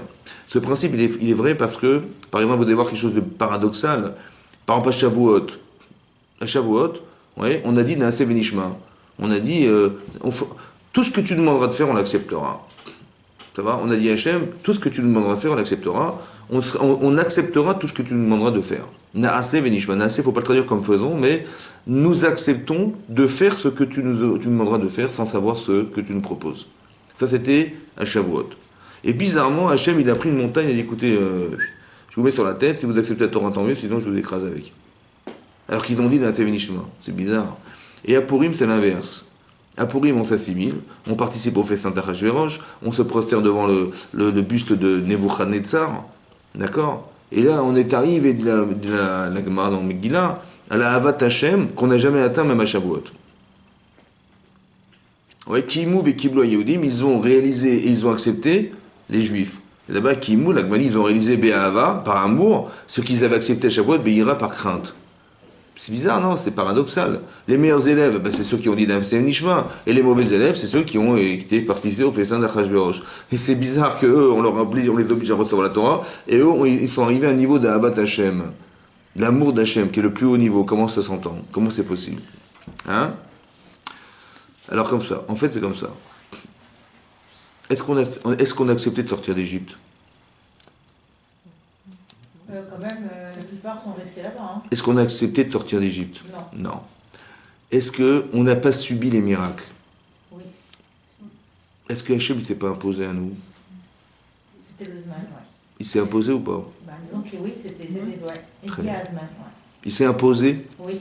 C'est-à-dire que maintenant il nous fait des miracles. Vous avez des grenouilles qui arrivent de partout et rentrent chez les autres et rentrent pas chez vous. Le Nil il devient sang et vous prouvez c'est de l'eau. Je sais pas, les bêtes féroces ils attaquent nous zéro. Vous avez compris? Mais c'est évident que c'est une imposition incroyable. Hachem il s'impose. Mais d'un côté, on vous a sauvé la vie. Qu'est-ce que vous allez dire? Merci. Merci. Ben, vous allez dire tout ce que tu nous proposeras. Hachem dit je vais vous donner la Torah. On va pas lui dire écoute, repasse demain.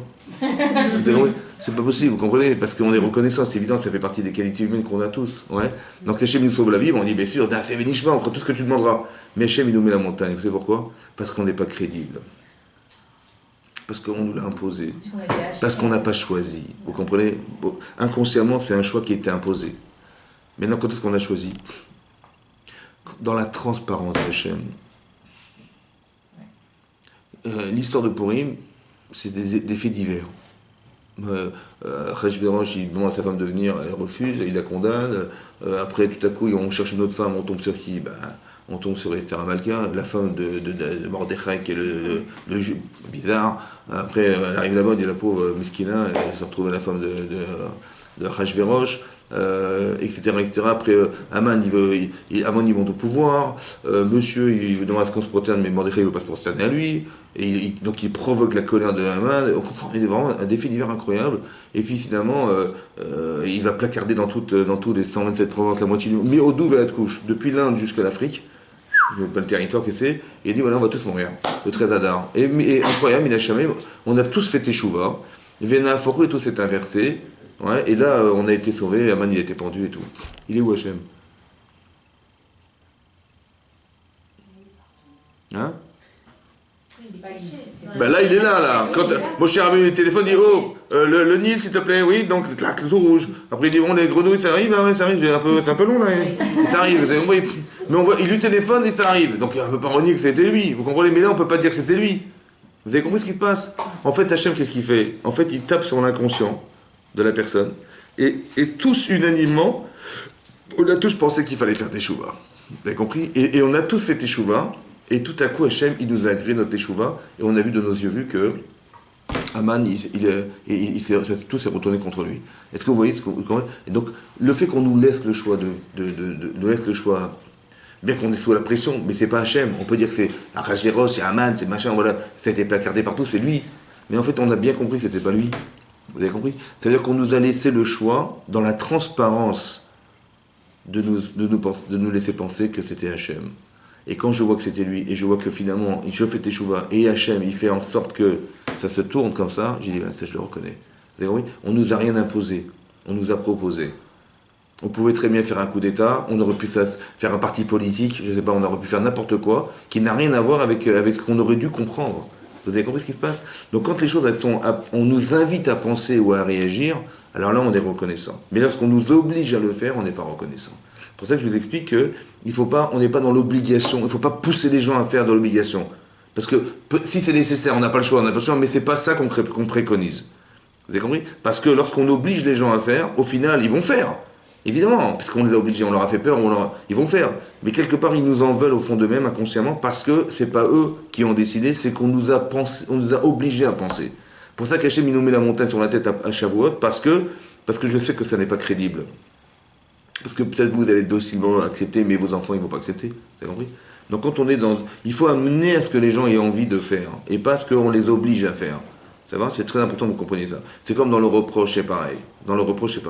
Que souvent, quand on craque, qu'est-ce qui se passe? En couple, dans la vie, on craque, qu'est-ce qu'on fait? On oblige son mari, ouais, à accepter, oh, tu m'as vu, je suis là, ça va? Donc, tu me considères pas, et tu me chéris pas, tu m'achètes jamais rien, ouais, tu m'achètes jamais rien. Je dis, mais je savais pas que tu avais quelque chose à vendre. Ouais. Bon. Et vous avez compris, donc c'est important que... Mais quelque part, quand on s'énerve, on oblige. Quand on s'énerve, on néglige. Quand on s'énerve, on ridiculise la personne. Mais quand on est ridiculisé, est-ce que ça donne envie de faire? Hein? Des fois, je vais m'énerver contre ma femme, je lui dis, écoute, marre, ou je vais lui sortir des vérités, et je vais craquer, ou mon mari, je vais lui craquer, je vais lui dire tout ce que je pense de lui. En final, je lui dis, écoute, débrouille-toi avec, c'est la vérité, et débrouille-toi avec. Bon, est-ce qu'il va faire ce que vous allez dire? Évidemment que non. Donc, c'est pas efficace, et deux, ça n'a aucune chance d'aboutir. Parce que quand on nous oblige à faire quelque chose, évidemment que je me mêle, vous comprenez ou pas? C'est ce qu'on a vu dans cette paracha, que lorsque Yosef il s'est révélé à ses frères, il leur a dit, je suis Yosef, mon père est vivant. Alors que Yehuda, il a fait la plaidoirie en lui disant, tu sais quoi, mon père, il a perdu sa femme, il a perdu son fils Yosef, et là il va perdre cet enfant, il va pas tenir, vous savez, il va craquer, il pourra pas. Donc, son âme est attachée à l'homme de cet enfant, si vous gardez cet enfant, vous allez tuer mon père. Et puis moi, comment je vais pouvoir, moi qui me suis porté garant, je lui dis, écoute, je pars, mais je reviendrai avec lui, et là je vais revenir sans lui, et je ne pourrai pas le voir dans cette déchéance morale, c'est impossible. Donc je préfère moi être l'esclave, votre esclave, mais laisser partir Binyamin, voilà ce que je veux. Et sur ce, Yosef, il va dire, mais c'est moi Yosef. Mon père est vivant. C'est-à-dire que, comment ça se fait que quand toi tu me vends esclave, tu n'es pas tourmenté par le deuil que porte ton père, et dans quel déchange moral il se retrouve parce qu'il va pleurer son fils pendant 22 ans, ça t'a pas touché pour autant, et essayer de me ramener. Mais par contre, quand c'est Binyamin, tout à coup, tu deviens fou. Comment c'est possible? Est-ce qu'il n'y a pas quelque chose qui est entre nous, qui n'est pas entre Binyamin, qui a fait que, vous avez compris pas? Vous savez ce que fait Yosef? Il dit, c'est moi Yosef. Mais moi j'ai cru que tu étais un esclave, moi je crois que tu étais... Et c'est là que je me rends compte que finalement tu étais roi d'Égypte. C'est-à-dire que nous, en vérité, on a voulu casser son rêve. Parce qu'on a dit, mais tiens, on va voir le Baal HaChalomot, là, le rêveur, on va voir ce qui va venir. On va le tuer, le rêveur. On a voulu détruire ce rêve. On l'a pas détruit, mais finalement on l'a vendu. Mais on l'a vendu esclave. Lui, il était tout en haut. Il dit, vous allez vous prosterner, tu vas te prosterner. C'est toi qui vas te prosterner à nous. Tu vas devenir un esclave. Vous comprenez ce qui se passe? On a voulu détruire son rêve. Mais on s'est rendu compte qu'il avait raison. Et qu'Hachem, il a fait que ce rêve s'est réalisé. Il n'a jamais été roi d'Israël, mais roi d'Égypte. Et c'est là la honte qu'on a eue de se rendre compte qu'au final, c'était une interprétation qui était carrément fausse. C'est là que lui, il a dû subir une effroyable détresse morale. Son père, il a porté le deuil d'un enfant qui n'a jamais été condamné, vous comprenez? Et nous, et en disant « je suis Yosef », ils ont été blêmes. Ouais. Et il dit « mon père est vivant ». C'est-à-dire qu'il aurait dû mourir plus longtemps, selon toi. Vous avez compris ce qu'il avait? Qu'est-ce qu'il a fait en fait? Mais il l'a fait juger d'une situation qu'il a créée lui-même. Il dit, qu'est-ce que tu penses de la situation? Là, je regarde ton frère, qu'est-ce que tu penses? Il me dit, si tu fais ça, tu tues mon père. Ah, donc je suis un criminel. Je dis, bah, écoute, c'est moi Yosef. Mon père est vivant. Il aurait dû mourir. Vous avez compris, hein? Qu'est-ce qu'il a fait en fait? Il a fait juger Yehuda sur une situation qu'il a lui-même condamnée, et il dit, bah, le condamné, c'est qui finalement? Vous avez compris ce qu'il fait? Mais c'est subtil, vous comprenez ce que je veux dire? C'est-à-dire qu'il ne l'a pas obligé à penser. Il l'a invité à penser. Vous comprenez? Quand on est dans une phase difficile comme celle-là, oui, il faut, on le fait de Bédérer Kavod. Pourquoi c'est Bédérer? Pourquoi de façon honorable? Parce que la personne, elle est à la frontière du mensonge. Lorsqu'on est dans une situation très embarrassante, la seule manière de s'en sortir, c'est de mentir ou de se mentir.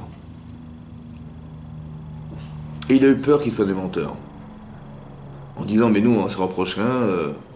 Il faut faire une reproche, comme c'est marqué dans la Torah, ouais, que lo yachlou la anototo qui nivanu mepanav. Ils n'ont pas pu répondre, épouvantés devant la situation qu'ils étaient en train de vivre. Ils n'ont pas pu répondre parce qu'ils étaient époustouflés devant ce qui se passait. Voilà ce que dit la Torah. Et j'ai expliqué que ça veut dire quoi qu'ils n'ont pas pu répondre? Ben évidemment, ils n'ont pas pu répondre. Quand on est estomaqué devant son frère, et on s'est imaginé esclave alors qu'il est roi d'Égypte, et on voit que tout ce qu'il a dit était juste et on s'était complètement trompé, évidemment qu'on est bouche bée devant son frère. Ça veut dire quoi qu'ils n'ont pas pu répondre? Alors j'ai expliqué qu'en fait, qu'il leur a fait un reproche, vous comprenez, en leur disant, mais comment vous avez pu me vendre? Mais il leur a pas dit comme ça. Il leur a dit, mais jugé d'une situation telle, il a recréé la situation qu'est la sienne avec son frère, d'accord? Et c'est eux qui ont jugé qu'il était coupable. C'est vrai? Il les a invités à penser. Ils n'ont pas pu répondre. Alors j'ai pensé que comme ça. Si je crée une situation de discorde, de quelle manière? Je fais reproche. Voilà, je fais reproche à mon mari, je fais reproche à ma femme, je lui dis exactement ce que je pense de lui, et qu'il se débrouille avec. Voilà, je fais reproche. Mais il va me répondre de quoi je me mêle. D'accord? Il va me dire de quoi je me mêle. D'abord, est-ce que je te pose des questions, moi? Est-ce que je me mêle de ta vie? Est-ce que d'abord, avant de me poser des questions sur moi, pose-toi sur toi parce que tu fais ça, il va me répondre. Voilà, mon mari va me répondre. Au final, qu'est-ce qui va rester entre nous? Bah, lui, il va rester comme avant, et juste que je lui ai fait honte. Mais cette honte, elle est négative. Elle va pas m'aider. Elle va pas l'aider non plus. Vous comprenez? S'il est capable de répondre à ce que je lui dis, ça va? Alors, finalement, il va me dire, bah, de quoi je me mêle? En vérité, le problème, il est suivant. C'est que quand on fait reproche en général, oui, on ne parle que de choses qu'on n'a pas su faire. Vous avez compris? Je vais dire à mon mari, t'es jamais à l'heure, d'abord tu me regardes, quand tu rentres dans les noms, tu me regardes pas, tu me réponds pas, tu me dis pas bonjour, que des reproches qui, en fait, qui sont une forme d'inconsidération de soi, qui sont légitimes à 150% seulement. À la fin, bon, je l'accepte une fois, deux fois, trois fois, mais à la fin, je déborde et je dis ce que je pense. Mais je dis des vérités qui dérangent, en fait. Mais la personne, si elle est négligeable, ça va? Et qu'elle entend qu'elle est négligeable, même si inconsciemment, elle ne s'en rend pas compte, parce que manifestement, elle ne le fait pas exprès, mais moi, je lui rappelle consciemment qu'elle est négligeable. D'accord? Donc, qu'est-ce qui va se passer? Elle va se braquer, la personne va dire, elle va refuser d'entendre, vous comprenez? Mais pourquoi? Parce que je ne l'ai pas respecté en lui disant cette vérité. C'est la vérité. Mais il y a une façon de dire qui aurait dû me pencher, pas m'obliger, mais au contraire me donner envie de faire. Maintenant, comment ça se passe? Si je respecte la personne, elle me renvoie le respect. Et si je néglige la personne, elle me renvoie du négligeable. Parce que tu m'obliges à croire. Ou alors déjà, moi je le savais, mais je ne savais pas comment en sortir. J'aurais tellement aimé que tu me donnes des solutions à mon problème plutôt que de me donner un reproche à mon problème. Parce que le problème, je le connais. C'est moi, tu me répètes ce que je sais déjà. Donc, tu as extériorisé ce que je savais intérieurement. Ou alors, ce qui était inconscient chez moi, je ne m'étais pas rendu compte, tu me l'as révélé, mais de façon négligeable et désobligeante. Ben, j'ai pas envie de t'écouter. Vous comprenez ou pas? C'est-à-dire que la tochacha, le reproche, il ne doit pas se faire en étant une obligation d'agir, mais une invitation à agir. On n'est pas là pour dire la vérité aux gens, on est là pour les amener à la vérité, ce qui n'a rien à voir. Vous avez compris, là, la vérité, c'est qu'ils étaient haineux. Mais ils ne se seraient jamais imaginé. Alors, qu'est-ce que fait Yosef? Il dit, bah voilà, je garde Binyamin. Je dis, ah là, tu peux pas. Pourquoi? Parce que mon père. Vous avez compris? Je dis, mais oui, mais tu savais bien que mon père était attaché à moi. Et tu savais bien que tu pouvais tuer mon père si tu me vendais. Et ça ne t'a pas touché. C'est bizarre, non? Vous avez compris qu'inconsciemment, il y a quelque chose qui justifie le fait qu'on le vende, et quelqu'un qui était injustifiable pour Binyamin.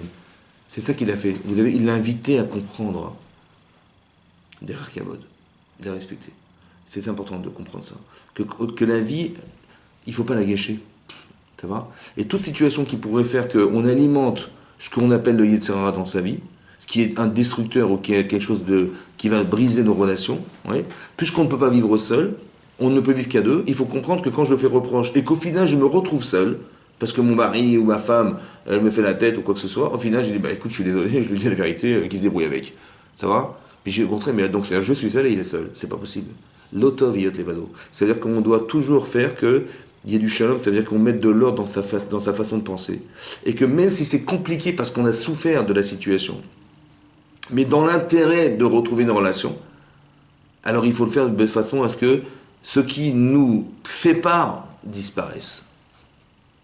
Vous comprenez? Si j'ai un problème avec mon mari ou avec ma femme, ce qui nous sépare doit disparaître. Mais de quelle manière il va disparaître? Si je l'oblige à faire disparaître, elle ne va jamais accepter. Ça va?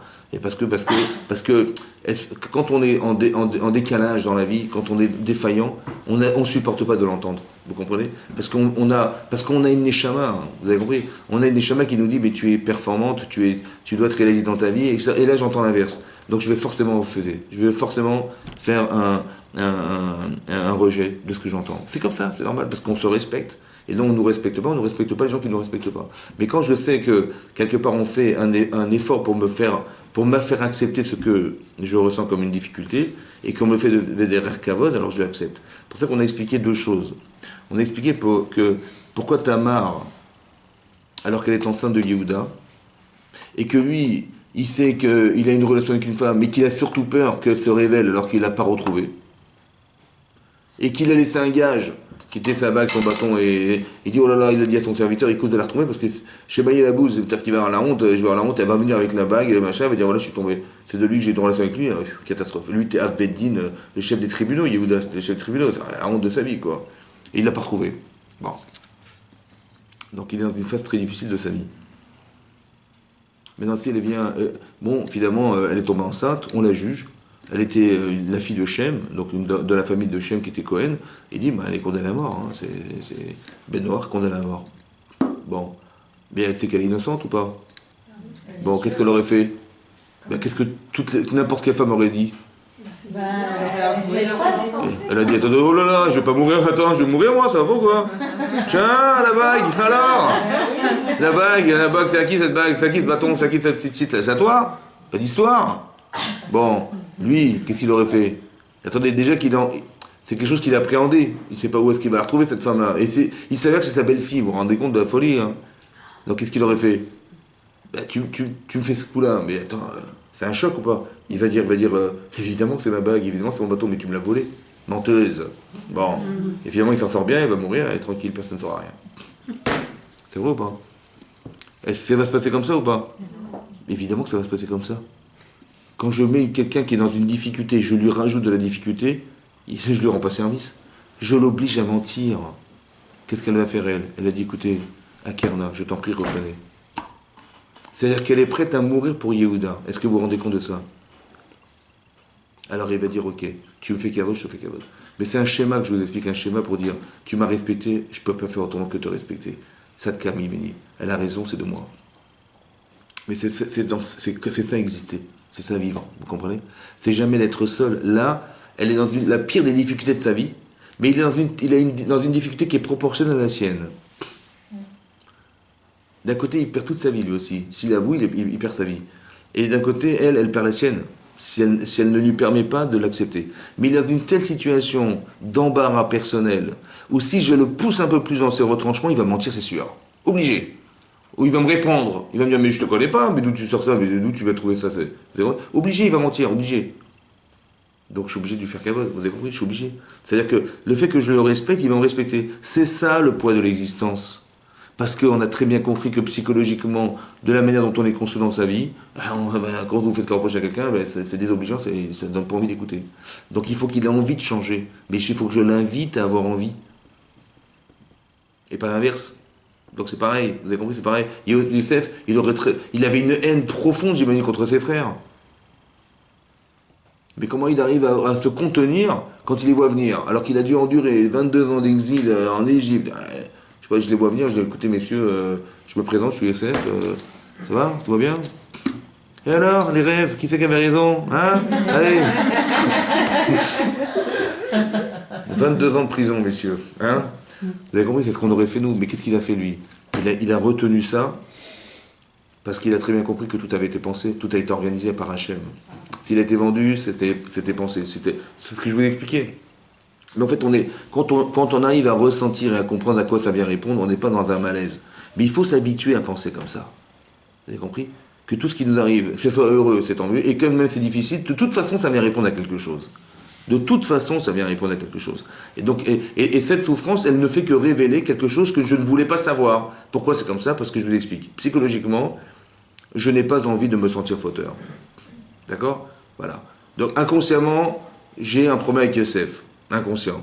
Parce que mon père, il fait des différences qui me touchent. Mais inconsciemment, cette différence, elle nous est insupportable. Parce que papa, il nous regarde même pas. Il regarde son Youssef, il y a Youssef, et nous, on n'est pas là. Donc, il y a une sorte d'inexistence. Et que de se sentir inexistant, ça crée de la haine. De la haine parce que, à cause de soi, je n'existe pas. Vous comprenez? À cause de toi. Maintenant, je ne veux pas tuer mon père. Parce que j'attends de la reconnaissance de mon père. Mais par contre, je vais t'éliminer toi. C'est ça qui se passe. Mais ça, ce que je vous dis est inconscient. Maintenant, donc on va dire, ah bah tiens, il a rêvé, on va interpréter, parce qu'on est intelligent, qu'il a dit, mais qu'est-ce qu'il a dit? Il a dit qu'on va se prosterner à lui. Quand Yehuda va se prosterner devant lui, mais c'est pas possible. Il se prend pour le roi d'Israël. C'est une interprétation. D'accord? Mais qui en fait est née d'une différence mal acceptée. Vous comprenez? C'est-à-dire que, intellectuellement, ça m'arrange de penser qu'il a dit ça, parce que ça me permet de l'éliminer et d'évacuer une souffrance. Mais ce que je vous dis, c'est un schéma inconscient. C'est un schéma inconscient. Intellectuellement, vous avez compris, ben oui, ça ne peut pas être autre chose. J'ai compris, mais c'est une interprétation que tu fais. C'est pas sûr, à 100%. La preuve, c'est qu'ils se sont trompés. Donc mais l'interprétation vient d'une impulsion intellectuelle qui vient d'un sentiment. Ce sentiment, il vient d'où? C'est émettre ou pas? Je ne sais pas. Vous comprenez ce qui se passe? Maintenant, tout ce qui va arriver va être un révélateur. Mais comment ça se passe? Puisque je n'ai pas envie, je vous explique. Par exemple, Yehuda, il voit son père pleurer. Bon, il porte un deuil d'un enfant qui n'est pas mort, il le sait. Mais comment il arrive à supporter de le voir comme ça? Parce qu'il se dit, mais de toute façon, qu'est-ce que je peux faire? Si je ramène Youssef à la maison parce que je suis sensible au père de mon père, en final, je ne serai pas le roi d'Israël. Et c'est moi le roi d'Israël, je ne peux rien. Donc qu'est-ce que je fasse? Donc, comment ça se passe? Donc je suis obligé de rester inconscient de la souffrance que ça occasionne chez moi pour pouvoir me permettre de dire que... Vous avez compris comment j'occulte une souffrance? Parce que je me dis, mais si je souffre à l'idée que mon père il pleure un deuil qui n'existe pas, je vais être obligé d'aller courir chercher Youssef. Mais si je remets Youssef à la maison, c'est un virus. Parce qu'il va vouloir être roi d'Israël, il va fracturer la famille en deux. Il y aura Israël, il y aura Yehuda et il y aura Youssef. Ce qui n'est pas possible. Donc il vaut mieux se débarrasser d'un que de se débarrasser de 11. Donc il pense légitimement que je peux pas rester, donc je suis obligé de rester insensible. Donc l'insensibilité que Yehuda il a de voir son père pleurer vient d'un intérêt profond qu'il a de ne pas se sensibiliser. Vous avez compris? Voilà. Donc qu'est-ce que fait Hachem pour enlever ça? Il est obligé de toucher le corps et de ne plus avoir envie pour libérer une conscience. Vous comprenez comment ça marche? Quand j'ouvre les sacoches, je vois l'argent, j'ai dit, on est des voleurs. Pourquoi? Parce que je me vois en prison. Vous comprenez? Je n'ai plus envie.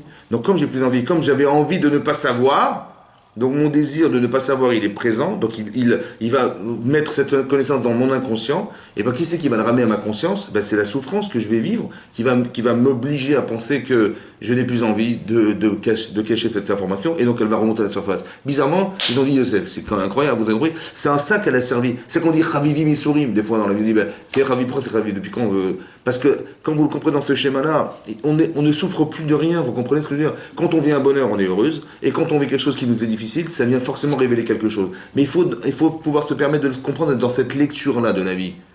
Ne regardez pas ce que vous vivez, regardez ce que vous devenez. C'est ça qu'il faut comprendre. Et c'est ça qui est. Donc il y a plus de souffrance, vous comprenez ce que je veux dire? Et ça, c'est grâce à Hachem. Il faut accepter la mise à jour des logiciels. Hein. Comment? Il faut accepter la mise à jour des logiciels. Vous allez perdre, vous allez gagner. Ah non, on va gagner à 1000%. Terminé, vous avez gagné. Il n'y a pas de raison de donc, quand je sais ce que je gagne, vous imaginez combien.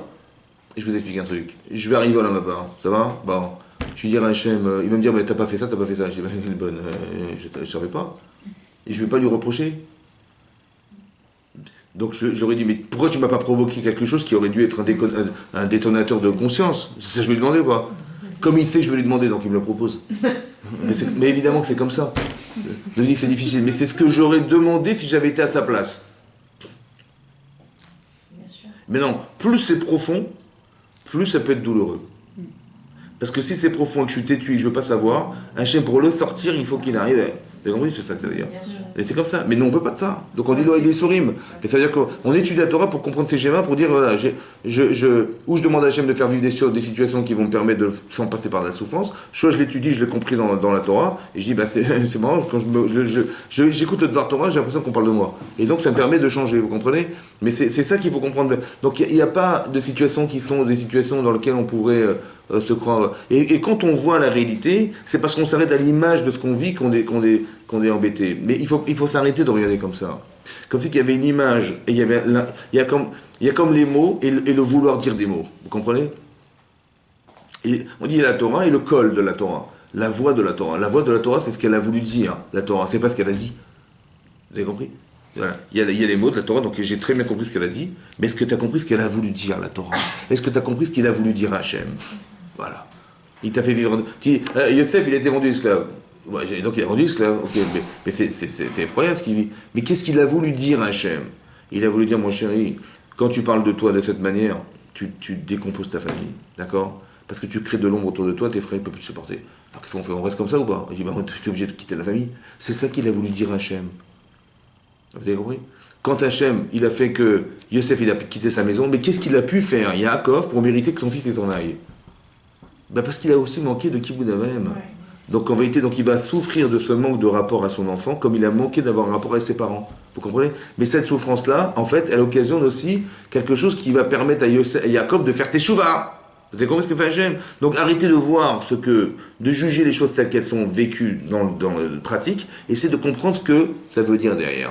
Qu'est-ce que ça signifie en fait? Voilà. Et quand je comprends, et quand j'arrive à faire signifier ce que ça veut dire, ben, je suis contente parce que ça m'a sauvé ma vie.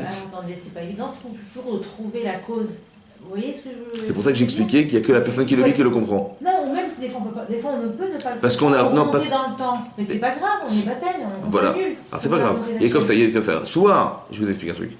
Soit vous ne savez pas ce que vous vivez, mais vous l'avez vécu donc vous avez forcément changé. Ouais. Soit vous l'avez comprise. C'est comme ça. Ouais. Par exemple, je l'explique. Avraham Avinu, il y a 35 ans, il devait amener un sacrifice pour remercier Hachem d'avoir eu cet enfant. Bon. Et bon, il n'a pas fait sacrifice. 35 ans plus tard, il va amener un corban. Mais vous imaginez l'écart qu'il y a entre les deux? Mais j'imagine qu'il a complètement oublié, quoi. Mais ça vient forcément réparer quelque chose. Mais non, lui, peut-être qu'il s'en rappelle même pas. Mais il a fait ce corban finalement. Voilà, il l'a fait. Vous avez compris? Donc c'est-à-dire que même si je n'ai pas forcément compris, j'ai dû faire ce que j'avais manqué de vivre. Mais quelque part, c'est un cadeau parce que quand on arrive là-bas, on est entière. Il manquera rien, vous comprenez? Et il vaut mieux que ça se passe de consciemment ici, donc soit par de la teshuva, soit par une action qu'on n'a pas faite, qui était nécessaire de faire et que c'était un complément de notre existence, etc. Donc, et tout ce qui va faire écart entre donc l'écart c'est quoi en fait? Ben, ça peut être une avéra grossière, ou ça peut être de la subtilité. Ça veut dire que quand j'explique ici que les frères de Yosef et tous des tzadikim, ils vont juger Yosef et Hachem est avec eux, en fait il est avec eux non pas dans la décision qu'ils ont prise, mais dans l'intérêt que ça se passe. Il fallait que Yosef s'en aille. C'est ça qu'il a tranché, vous avez raison. Mais pas dans la façon de le penser. C'est pas pour la même raison qu'il a dû quitter la maison, Yosef. Vous comprenez? Eux, ils ont dit c'était un rachat, ça n'a rien à voir, c'était un tzadik. Seulement, il fallait qu'il s'en aille. Vous avez compris? Donc il a été d'accord avec eux, non, mais pas pour les mêmes raisons que eux ont pensé. Parce que eux, ça a été fait dans un esprit, de haine, entre guillemets, et lui, ça a été fait dans l'intérêt de sauver Yosef. Donc c'est pour ça qu'en couple, c'est pareil. Il ne faut pas rester sur la façade de ce qu'on vit. Il faut comprendre que derrière, il y a quelque... quand je dis Caïn, quand Caïn y tuait Vel, ouais, s'il avait vu les millions de personnes qui sont derrière, il se serait calmé. Vous avez compris? C'est-à-dire que quand je me rends compte de ce que je détruis autour de moi, je dis, mais tous ces innocents derrière à cause de lui, là, c'est pas possible. Donc je vais me calmer, je vais arrêter. On voit que quand on a une reconsidération de la personne, l'importance qu'on donne à la personne, ça nous permet de juger la personne différemment. Il faut mettre du poids dans les gens, il faut être capable de reconnaître. Ouais, et quand on parle aussi, c'est pareil. Il faut pas parler, il faut pas dire des choses, il faut pas parler de ce qui dérange. Il faut être capable de globaliser ça dans un bonheur. Ça veut dire de dire, c'est comme vous dites ah, le ciel est bleu, ah, dommage ce nuage. Quand vous dites à votre mari, tu es un homme super, je suis heureuse avec toi, mais tu vois, ce que tu m'as dit hier ou ce que tu as fait là, ça a entamé notre relation, c'est dommage. Et ça donne envie de continuer, vous comprenez? Voilà, ça donne envie de se dire, bah tiens, je vais enlever cette tâche. Mais quand on dit, on ne parle que des tâches, ouais, quand je fais que on parle des tâches ménagères, non, on parle que des tâches. Mais, Ouais. mais des fois, on n'est même pas obligé d'en parler quand c'est juste accidentel. C'est-à-dire, on peut très bien. Bien sûr, on parle pas de ça. Non, même que ça revient. Enfin, C'est quand ça dérange, je parle quand ça dérange, évidemment. Quand ça dérange, évidemment. Mais encore une fois, la façon de le dire. Vous avez compris? En fait, quand je vais tomber dans la colère, dans l'énervement, dans l'obligation c'est lié de serre. Vous comprenez? Ça détruit nos relations. Donc c'est dire, mais pourtant, c'était la vérité. Mais toute vérité n'est pas bonne à dire, et toute vérité n'est pas forcément une vérité. Et là, c'était manifestement un mensonge, vous comprenez? En fait, je me suis menti à moi-même. Moi, je croyais qu'en l'engueulant un bon petit coup, en lui disant des choses, eh ben, il va se réveiller. Et c'est l'inverse qui se passe. Il me dit, mais comment tu me parles? Est-ce que je suis vraiment ton mari? Est-ce que je suis vraiment ta femme? C'est comme ça que tu parles à ta femme, à ton mari, ça se fait pas, vous comprenez? Et donc, c'est l'inverse, l'effet inversé qui va provoquer. On a alimenté le Yetzer Hara. Alors que nous, on pensait qu'on allait faire une mitzvah. Ochir tochir tamitecha, c'est marqué. Tu feras reproche à ton prochain, mais l'Odissa Lafred n'emporte pas la faute. Rachid dit, quand tu vas faire reproche, ne le fais pas devant tout le monde. Parce que tu dis, mais si déjà je dois l'amener à avoir honte de lui, alors je vais bien accentuer la honte. Vous savez quoi? Je vais dire devant tout le monde. En famille, je vais dire, vous savez ma femme, ce qu'elle fait, ou mon mari, vous savez mon mari.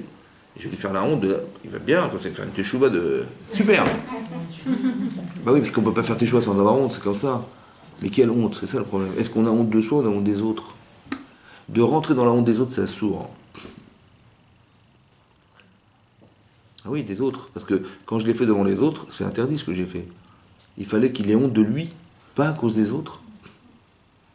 Et donc quand je lui dis quelque chose, même si on est tous les deux, mais je lui dis de façon désobligeante, je lui dis violemment, je lui ai fait honte, en fait, mais la mauvaise. C'est pas ça qu'on espérait. Mais je dis, de toute façon, je m'en fiche, moi, avec ce que j'ai subi, mais qui dégage.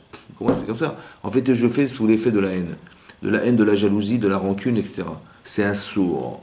Pourquoi c'est un sourd? Parce que j'ai pas compris quelque chose. J'ai compris en façade. Mais derrière mon mari, derrière ma femme, il y a une neshama, il y a quelque chose d'énorme. Vous imaginez qu'un jour on était au Lamaba, et on nous a séparés pour nous retrouver sur Terre. Et ma femme, elle est née après moi, et on s'est retrouvés sur Terre. Et on a chacun fait son vécu, et on s'est retrouvés sous la roupa, et en fait on a retrouvé sous la roupa la potentialité qu'on avait d'exister ensemble un jour. Mais ce qu'on espère, c'est d'atteindre cette réalité, en fait. Voilà, de retrouver la neshama qui était là collée un jour, avec la possibilité de pouvoir se retrouver pour l'éternité. Mais c'est ça le but, oui non? Donc tout ce qui nous sépare, en fait, devrait s'éliminer pour qu'on soit sincèrement ensemble. Comme on était au départ ensemble. Potentiellement, on est Shama dans le Gan Eden, et on est descendu sur Terre, mais le but, en vérité, c'est de retrouver son âme sœur dans le monde futur. Mais c'est à la fin du parcours, ça. Mais là, c'était inconscient, et là, ça devient conscient. Donc tout le travail qui amène, justement, à nous séparer, est à abolir. Vous comprenez ce que je veux dire?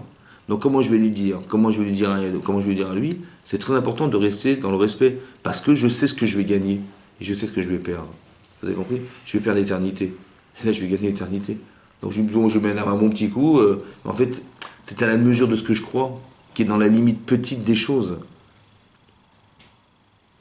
Mais moi, je ne veux pas la limite petite, je veux la limite des grands, la grande limite, je veux la vraie limite. Et je sais que là, je joue le jeu du Yetzer, et là, je joue le jeu d'Hachem, lequel je vais jouer. Et quand vous comprenez l'humain, vous comprenez que ça ne peut pas se faire autrement. C'est comme ça. C'est pour ça que c'est important de comprendre Qu'est-ce qu'un homme? Qu'est-ce qui est une femme? Il y a une façon de parler à un homme qui n'a rien avec une femme, et une femme avec un homme, et quand on est jeune marié, on croit que notre femme, c'est comme notre abruta ou je sais pas quoi. On se fait dire, rien à voir. Et oui, c'est comme ça, malheureusement, c'est comme ça. Donc on apprend, malheureusement, on apprend à apprendre sur le tas, c'est vrai. Mais une femme, elle a une sensibilité particulière, et on ne parle pas à une femme quand on parle à un homme. D'accord? Et donc c'est ça, donc on apprend au fur et à mesure. Mais quand si sa femme, elle l'engueule, on lui dit, mais tu me parles comme ça, mais t'es fou, il va dire, attends, c'est vrai. Ça donne pas envie de continuer, vous comprenez? Et là, on joue le jeu du Yetzer. Il faut absolument comprendre que tout se doit faire Bederer Kavod, des respects. Tout se doit se faire en application pour faire que on invite les gens à devenir. Je vous ai dit dans les cours que Avraham Avinu, il quitte Eretz Israël, la terre promise qu'Hachem lui a promise. Bon, à cause de quoi? C'est la famine en Israël. Donc c'est la famine, ils sont obligés de partir d'Israël. Bon, c'est embêtant pour lui, parce que Hachem lui dit, tu vas vivre là-bas, ta descendance est là-bas, et malheureusement, il est obligé de quitter ce pays à cause de la famine. Il va mourir de faim et de soif, lui et sa femme, il dit, on va pas rester là. Bon, ils s'en vont, ils partent en Égypte. Bon, mais là, il regarde il voit le reflet de sa femme dans l'eau, il voit qu'elle est magnifique. Il dit, mais on va en Égypte, c'était si belle que ça, ils vont vouloir te prendre, et ils vont me tuer pour te prendre. Bon. Donc j'aurais pu mourir de faim et de soif, mais là je vais mourir parce que t'es belle. Donc qu'est-ce qu'on fait? Tu fais pas l'idiote. Tu dis que t'es ma sœur. Hein? Bon. Il a dit à sa femme, Imrina achotiat. Je t'en prie, dis-leur. Vous avez compris? Il va mourir lui, hein. Mais il dit à sa femme, je t'en prie, excuse-moi de te demander de mentir. Vous avez les midotes qu'il faut. Mais ça, c'est possible que si on respecte fondamentalement son épouse. Elle n'avait pas d'enfant pendant 10 ans, elle. Ça va? Elle a dit... pardon. Elle entend derrière la porte l'ange qui dit l'année prochaine, Sarah aura un enfant. Et elle rigole. Elle dit, mais Adonis Zaken. Hein? Adonis, ça veut dire quoi, Adonis? Hein? Mon mari? Non, elle n'a pas dit Barali Zaken, elle a dit Adonis Zaken. Vous avez compris? C'est-à-dire qu'elle rigole, c'est ridicule, n'importe quoi, je vais pas avoir des enfants.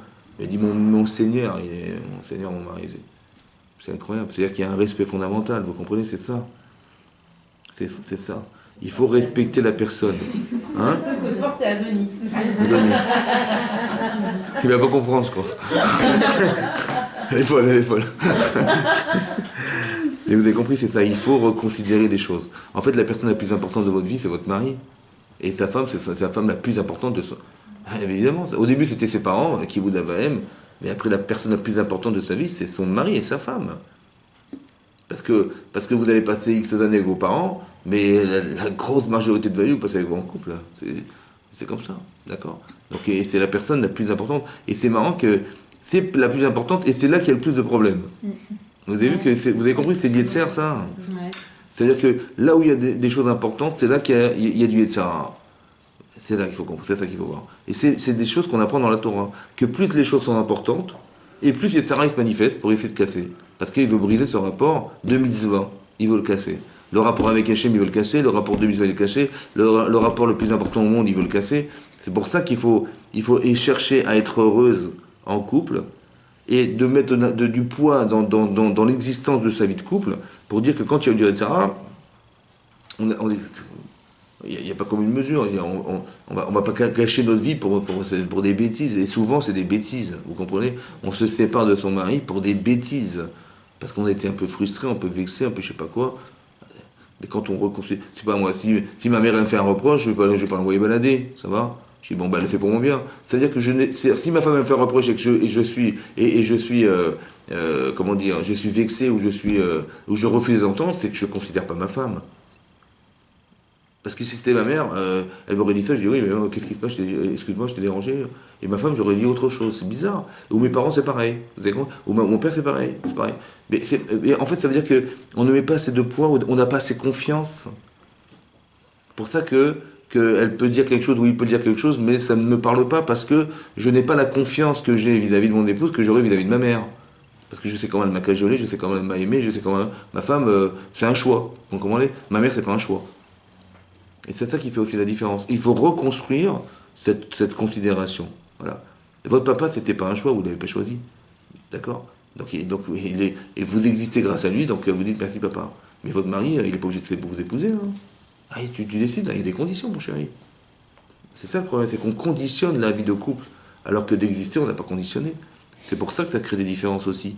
Pour ça qu'il faut réfléchir à chaque fois et se dire, bien, si, c'est vrai, tu as raison, mais j'ai pas envie de perdre ma relation de couple, c'est pas possible. C'est comme notre neshama, hein, c'est pas rien. Exactement. Exactement. Donc quand je fais une mitzvah, je sais que je nourris cette relation avec moi-même, et quand je fais une avéra, ou je fais n'importe quoi, ou j'ai des mauvaises midotes, ou j'utilise mal, ou je comprends mal, ou j'agis mal, c'est la personne la personne, c'est la personne qui perd, c'est la personne qui agit. Et c'est toujours plus compliqué de réparer ce qu'on a raté que d'avoir rien fait. Vous avez compris ? À chaque fois qu'on va dans l'histoire des choses qui ont été ratées, pour récupérer, c'est compliqué. Ça va ? C'est beaucoup plus douloureux et plus difficile de récupérer parce que on a la conscience d'avoir raté quelque chose. Alors allez enlever la conscience maintenant. Ça va ? Il faut vivre des difficultés, etc. Donc, je préfère m'abstenir de vivre des difficultés pour pouvoir avancer dans ma vie que d'être obligé de récupérer des erreurs pour retomber sur la case première qui était la mienne alors que j'ai dû passer 10 ans pour la réparer. Et ça aussi, c'est un calcul. Vous comprenez ? Je préfère m'abstenir en sachant que les conséquences que je vais vivre psychologiquement, elles sont pas viables, et va te débarrasser maintenant de cette problématique. Vous avez compris ? Allez, vas-y, va. Et donc, il faut que je passe par des épreuves et des machins, la machine à laver, elle tourne, et moi, je suis dedans. Vous avez compris ? Ah oui, ça tourne. D'accord. C'est ça. Si votre mari s'appelle Ariel, en plus, c'est... Donc, c'est ça. Vous avez compris, voilà. Qu'est-ce qu'on fait ? Vous avez des questions ? Tout est clair ? Hein ? Non, mais déjà qu'on ait les éléments. Non, mais c'est des éléments de réflexion. Tout ce qu'on dit, c'est bien sûr que le cours, ça ne va pas remplacer votre vie, mais au moins, ça vous donne des kélim, des outils, pour faire que je sais dans quel sens je dois travailler. Que des fois, ça vaut peut-être le coup de me retenir des fois dans ma vie, dans l'intérêt de... Mais je sais pourquoi maintenant. Pas qu'on me dit, ouais, Shalom Bayit, il faut que tu te taises, et puis à la fin, on va craquer, vous comprenez ? À force d'accepter de dire, ouais, Shalom Bayit, on dit, j'encaisse, combien je vais encaisser ?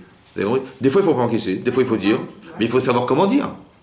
Et c'est ça qui est important, vous comprenez ? Ou alors de dire que mon bonheur, il se passe en couple.